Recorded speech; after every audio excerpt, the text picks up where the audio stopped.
please remember to leave a like, a comment, share the video about, and if you haven't already, subscribe. Thank you.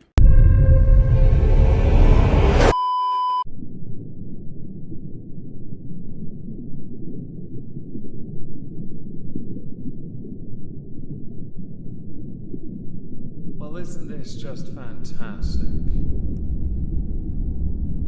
Captain's Log, Supplemental. Sometimes in the online space, it feels like we are going around in circles, especially when we deal with those that are unwilling to listen to reason or engage with criticism in a constructive manner. Does this mean I'm allowed to call them plonker prat pillocks anyway? Can we do that? Hello everyone, welcome to another edition of Where Are They Now? Today we're going to be taking a look at the rise, over the course of 2023, of the social media influencer Jeffrey Marsh. Jeffrey Marsh has had quite an interesting year, whether that be conversations concerning identity, link-ups with other creators who are now considered like Dylan Mulvaney, or whether it be advertisements, sponsored, talking about how others should interpret gender identity as well, a conversation of which is quite a fascinating one that I personally don't think is as complicated as people like Jeffrey Marsh seem to espouse it to, or indicate it to be as complicated as they believe it to be. Jeffrey Marsh has taken a fair amount of criticism also for Patreon-related activities,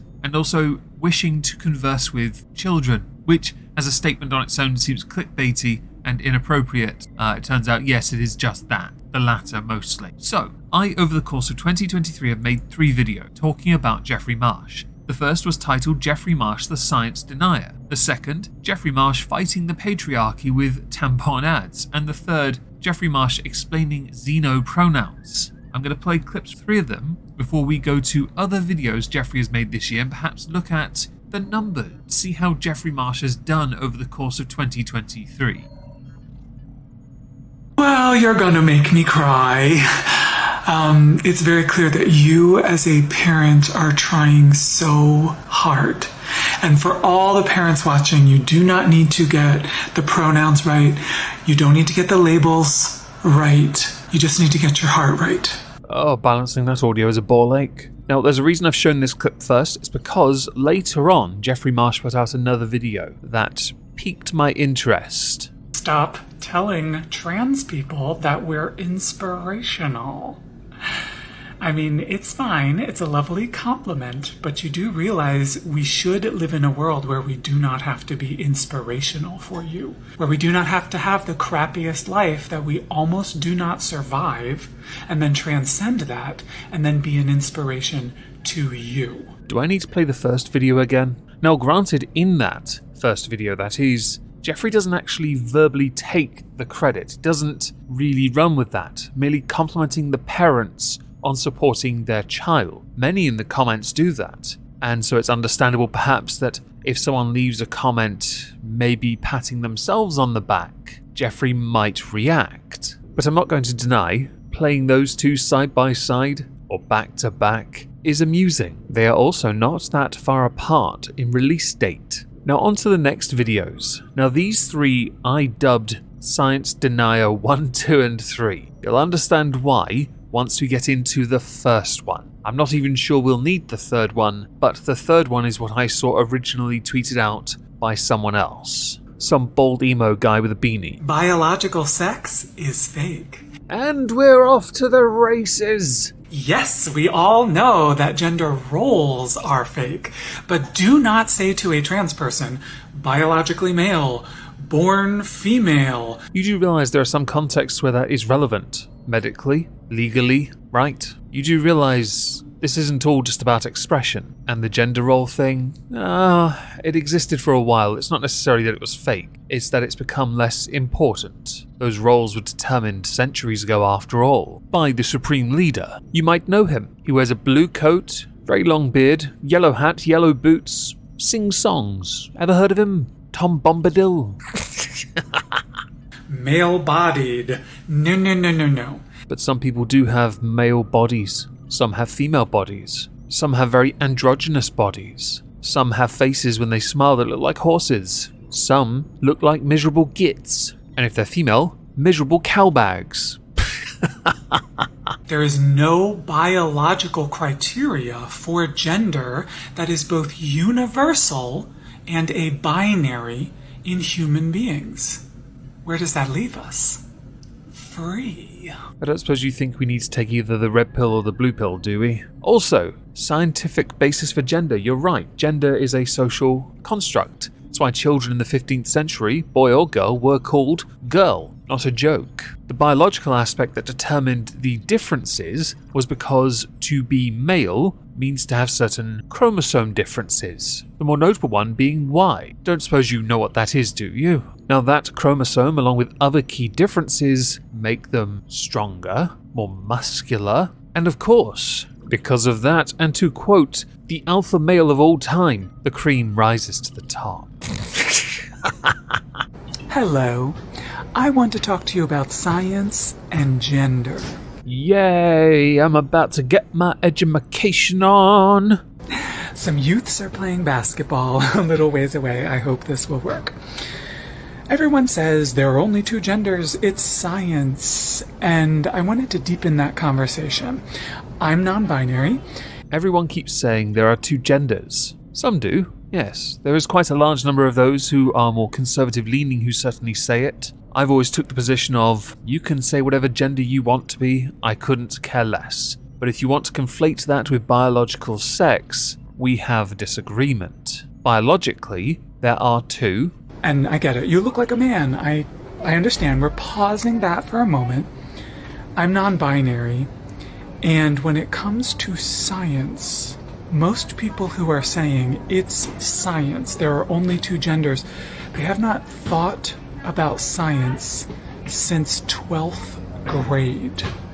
Just in case you're curious, grade 12, because it's not something we use in the United Kingdom, is year 13, age 17 to 18, a senior in high school. Over here when I was young boy, it was called secondary school and then college for 17 to 18-year-olds. You whippersnappers, you're all the same to me. And I know I've overlooked the fact that Jeffrey Marsh identifies as non-binary.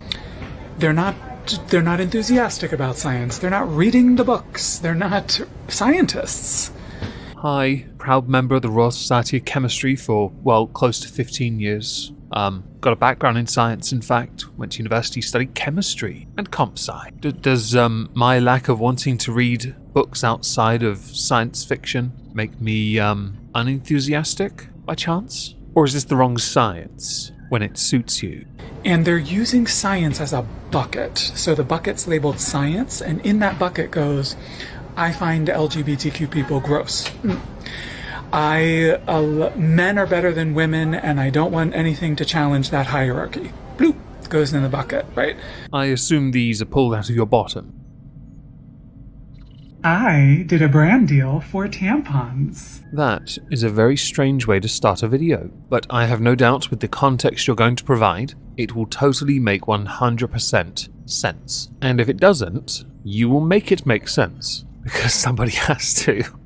This was 2020, and this is me dancing around. That's a major national brand paid me to make this ad for them on social media. Have you ever been offered the chance to perhaps run a major national brand or international brand's Twitter account so they don't run the risk of saying they've been inside other people's girlfriends? Also, do you think perhaps the brands that did it because of your pull on social media, TikTok especially being a few years ago nowhere near as popular as it is now, so in a sense tokenizing you to get a message out there, but then it is a brand deal, so I guess maybe not. And I wanted to say two things about it. I'm sure you've seen the hate that Dylan's gotten. Yes, Dylan Mulvaney's videos concerning tampons and experimentation of it to describe the purpose and how they're used in a very comedic style. I'll agree there is some hilarity there, I'm certain. I think the nature of how you two describe yourselves is where many take great issue, and there will be some contradictions in what you say soon, so my point will be a bit more concrete. Please find this video of Dylan's and watch it. Dylan is an angel, important, intelligent, someone I care about very much. And I made the video for two reasons. So that women would feel less stigmatized, so that people who menstruate would feel less stigmatized, because two cis men, let's face it.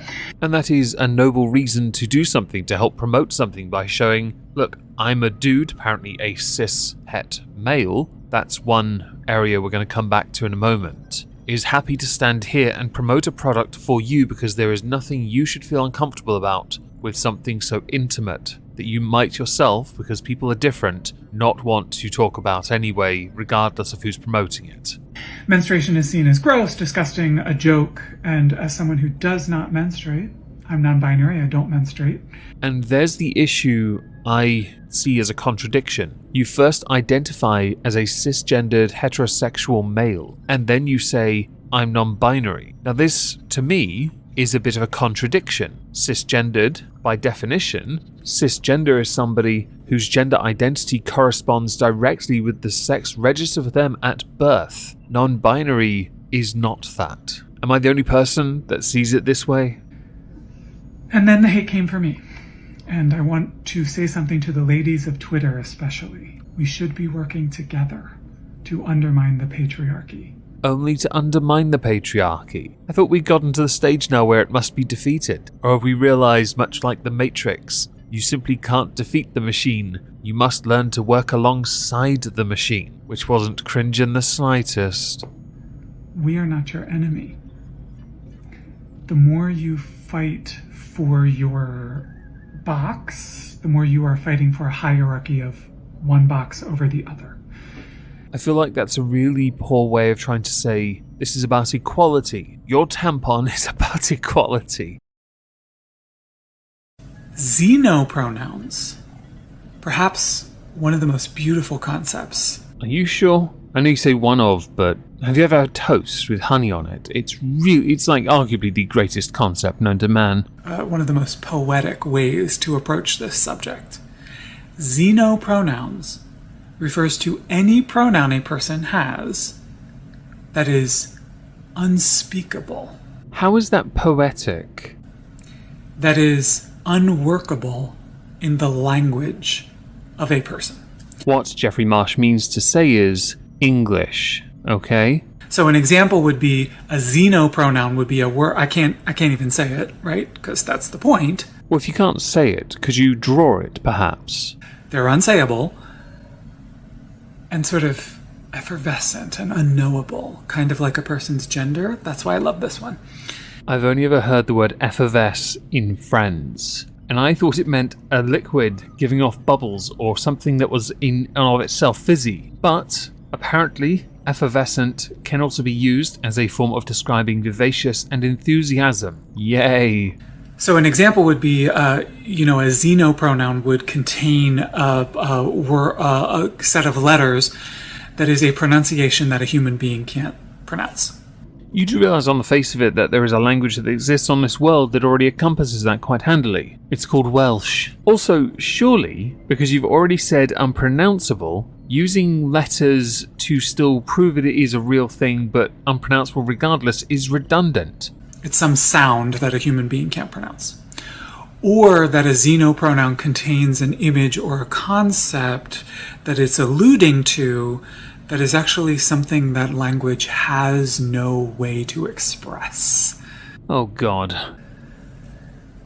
The movement of understanding where non-binary people come from can sometimes take us into very lofty, beautiful, spiritual, poetic places.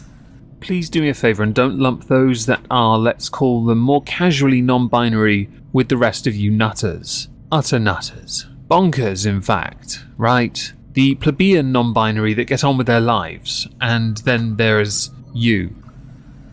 Thank you for your willingness to understand. And thank you for your willingness to honor us.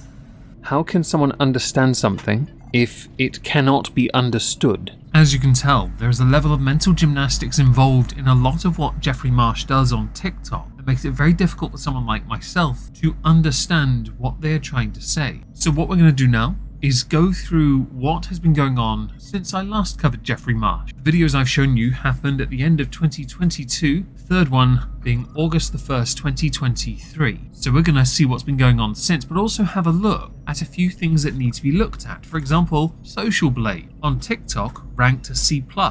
Likes, pretty good. Uploads, alright, but followers, not great. In fact, losing on a regular basis at least 100 followers every other day. Jeffrey Marsh's TikTok account has actually been in the red since May of 2023 and had not been at any point before then been in the red. Now this could be for a number of reasons. The Patreon thing is quite likely to be the case, but also the fact that Jeffrey Marsh doesn't get much in the way of traction on TikTok. Okay, 680,000 followers, fantastic. Averaging viewership at present between 15 and 25,000 views per TikTok. There are a couple that do put it up a little bit, sure, talking about unalive threats, introducing us to their partner. But the reality is, the viewership has been going down for a while. Jeffrey does upload on a regular basis to TikTok, so it's very hard to keep on top or keep track of what is going on. But if I scroll back only a few months, Jeffrey Marsh was getting a few 100,000 views per TikTok, now only getting, well, 14.5k. That is quite the dip, but it is quite common also on TikTok to go from relevant to irrelevant at an alarming rate. Over on Instagram, also quite regular with uploads. A lot of it is video commentary based, much of which is actually shared to TikTok, so it's re-uploaded essentially. Jeffrey Marsh does have a YouTube channel, and this I didn't know about. Also uploading, sure, at least once a week, yeah. But to be honest, it's podcast related for the most part, and I don't care about it the slightest. You don't learn a lot from podcasts, and Jeffrey Marsh doesn't get much in the way of traction over there. Jeffrey Marsh does also have a website, mostly about books and promoting non-binary and healing, which as an Englishman, of course, we don't care about because we're miserable gits. So what I thought I'd do is show you a couple videos, the more recent ones from Jeffrey's TikTok, so you can see the change in content to an extent, because I think that's worthwhile pointing out. Hi, I'm on the street. I just met Danielle. Danielle, share this with everyone you know. Danielle was so lovely and came up and hugged me and told me this wonderful story about at her corporate-y type job, in job listings, they were saying he or she, and Danielle helped to make the listings more inclusive and include, like, you know, just say the applicant or something. That would include people who are not a he or a she. I just want you all to know I love hugging you. I love saying hi. I love meeting you. So don't ever hesitate to come up and say hi to me. So personally, I take no issue with changing the format of an application. In fact, I think it should be gotten rid of entirely when an applicant applies. Remove the name, in fact remove the address, just a telephone number. The reason why is because I truly believe the best should be the ones that get the jobs. 100%. The less human, the better, right? Although I do think at the same time, you are then devolving an application down to a less human aspect, so there can be a negative to it. As far as approaching people in public, I'm glad some are more extroverted than others. I am not one of those people. It's why I have a log cabin. On to the second video. The void, the pointlessness, the nothingness of life that is not your enemy. Those things that you feel, the void you feel sometimes at 3 a.m. It's not your enemy. It actually means you are free to truly be yourself. You are free. I'd put money on you thinking that's more profound than it is. It really isn't. On to video number 3. I have 5, I believe, in total, or 6. Yes. The next one, we get to meet Jeffrey Marsh's partner. How exciting. So we've been together for 13 years. And that's longer than I ever thought. Did you think you would get married? Sure, yeah. To like a lady? Oh, yeah, yeah. Well, you kind of got there. What's the secret? What makes a long, good relationship? Because we both changed so much in 13 years. True.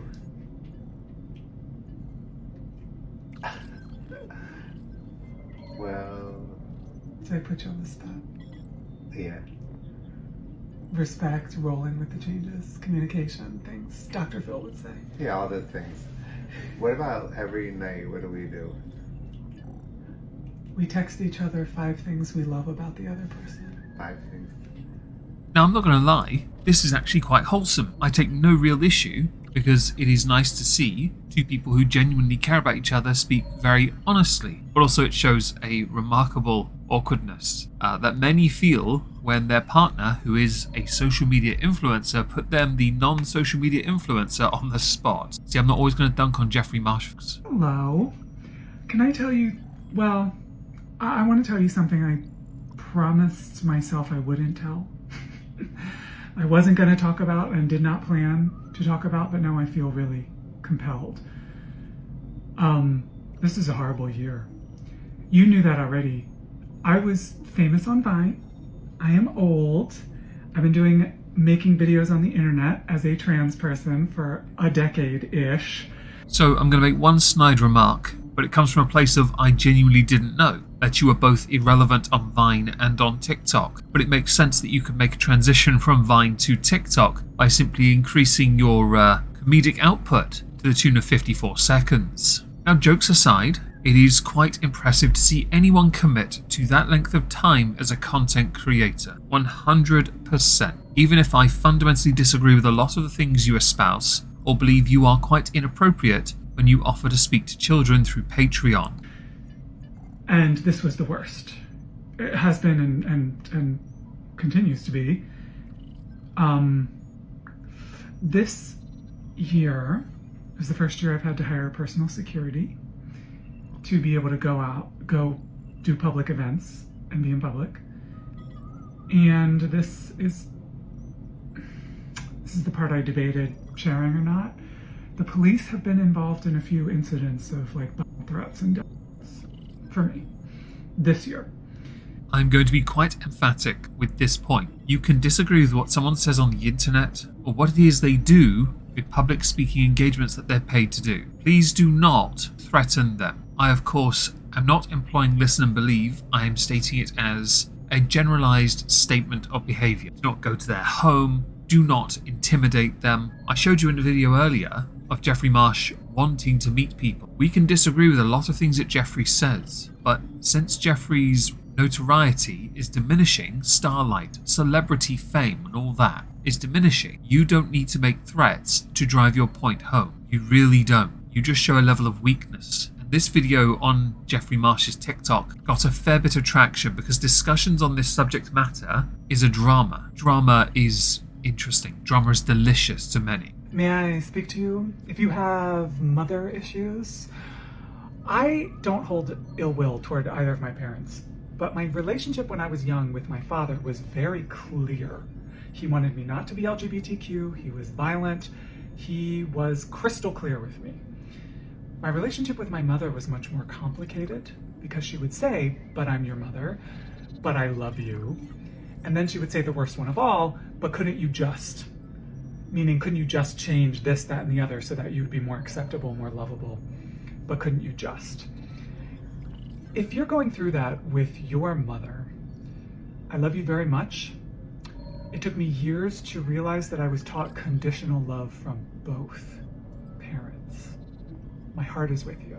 I'm not going to, for even a second, seek to understand how the concept of conditional love within a family could be for a moment healthy. I firmly believe in unconditional love, and if when a child is fully developed and is an adult and makes changes to their life, how I love that person in my life is not going to change. Just the person being more of who they want to be. There are times when Jeffrey Marsh provides or sends or gives messages that I can fully agree with, in the wider scope that is. If this message is, for example, directed at children, there is a bone of contention. But I can understand the idea of solidarity because Jeffrey does believe that children are a marginalized voice. The final video I want to show you, I'm going to play now before we get to a conclusion. Stop scrolling. It's late. You're a seeker. You're always looking for something. It's going to be a life of being slightly off and slightly discontent because you know that the world can be better. These are not bad things. This is something fundamentally beautiful about you.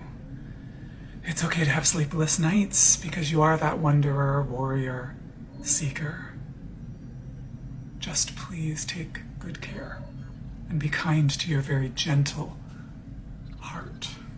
And then Jeffrey undoes what I said earlier by acting incredibly weird. I honestly can't tell if half the time Jeffrey's trying to sound like a philosopher, a hypnotherapist, or like an internet weirdo, or just weirdo for short. I wanted to treat each of these like a response video, but then I realised this video would be a lot longer. For example, if I'm ever looking at TikTok, I'm looking for funny videos and scrolling past many shop sellers for things I will never buy. As far as the year of 2023 goes, Jeffrey is going through a downward turn. Now, when it comes to TikTok, I don't know if it's possible for you to go through a rise, plateau, fall to then rise again. TikTok is a lot newer compared to that of YouTube, where you rise, you plateau, you fall, you do not come back from it. You really don't. So I'm intrigued to see what 2024 does hold for Jeffrey Marsh. But I do believe a lot of the messages that Jeffrey has pushed or promoted have been summarily rejected by the court of public opinion. I guess only time will tell as to whether or not Jeffrey could regain any semblance of notoriety or fame compared to what Jeffrey used to receive, or whether Jeffrey will continue to decline, holding on to those beliefs, or if Jeffrey will change. One does wonder.